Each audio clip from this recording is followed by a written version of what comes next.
ওরে ধর্মপ্রাণ, মাজার ভাঙল কেন? দেশে আর চলছে কি? সারা দেশে একই রীতি, চলছে শুধু মাজার ভাঙা। করছে কারা এই দাঙ্গা? দুর্বলের উপর জুলুম অত্যাচার, সেই থেকে চলছে। শান্তি আর ন্যায়ের কথা দেশে কয়জনে বলছে? মুসলমান ভাই ভাই, শান্তির দেখি অভাব নাই। অশান্তি যারা করে ইসলামে তাদের ঠাঁই নেই। শান্তির জন্য মন্দির পাহারা, তাইলে মাজার ভাঙছে কারা? ভাঙছে যারা বলছে তারা, মাজারে খায় গাঁজা। আচ্ছা, ছেলে যদি অন্যায় করে বাপ কি পায় সাজা? গাঁজাখোরদের না ধরে মাজারে কেন হামলা করে? অনেক মাদ্রাসায় দেখেছি শিশু বলাৎকার করে, তাই বলে কি আক্রমণ হয় সেই মাদ্রাসার উপরে? যথা কর্ম তথা জয়, পাপ করলে সাজা হয়। শুনিনি আজও কোনো মাজারে শিশু বলাৎকার করে। অনেক মাদ্রাসায় হুজুরা ছাত্রীদের ধর্ষণ করে। কোনো মাজারে আজও ধর্ষণের অভিযোগ ওঠে নাই। তারা যা করে সব গোপনে, গোপনে কিছু নাই। তাই তো আমরা সব কিছুই চোখে দেখতে পাই, কারণ তাদের মনের মধ্যে কুচিন্তা নাই।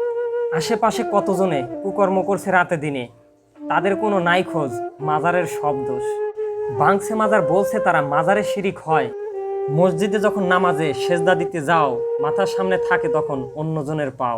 ভাগ্যক্রমে তুমি যদি একটু লম্বা হও, মাথার সাথে পায়ের যুদ্ধ দেখিবে নিশ্চয়। সিজদার স্থান যেখানেই হোক, নিয়ত থাকলে ঠিক, তাহলে আর কখনোই হবে না শিরিক। পৃথিবীর সব সিজদারত দেখেছো কি করতে মাথা নত? কত পোকা মাটির ভিতরে, তারা সিজদা দেয় কি করে? মাজারে যারা সিজদা দেয়, দেয় না কিন্তু সৃষ্টিকর্তা ভেবে। একজন মানুষের সৃষ্টিকর্তা আরেকজন মানুষ কি করে হবে? আমরা যারা বুঝি ভুল, মানুষ নয় কিন্তু অত আবুল। ভাঙছে মাজার বলছে তারা, বাবার ক্ষমতা গেল কই? আরে ভাই, কত মসজিদ বাংলো, কোরআন পোড়ালো, আল্লাহ তখন ছিল কই? ধর্ম সবার আবেগের জায়গা, আঘাত করো কেন? কখনোই ভাঙবে না মাজার, ইসলাম যদি মানো। মাজার ভাঙছে আব্দুল আজিজ জান্নাতুল বাকিতে। ওহাবিবাদ ছাড়া কি কারণ ছিল ভাঙ্গার পিছনে? জান্নাতুল বাকিতে খায়নি তো কেউ গাঁজা, গায়নি তো কেউ গান, তবু সেখানকার মাজারগুলো ভেঙে দিল কেন? এটাই ছিল জান্নাতুল বাকির আগেকার দৃশ্য। 1926 সালে ভেঙে চুরে করে দিয়েছে নিঃস্ব। সকল নবী রাসূলের মাজার আছে, আছে ওলিদের। মাজার নেই আবু জাহেল আর এজিদের। মাজার কখনোই হবে না আর এই পন্থীদের। যুগে যুগে ইসলামের ক্ষতি করছে এরা ভাই, তাদের কিছু উত্তরসূরি আজও থেমে নাই।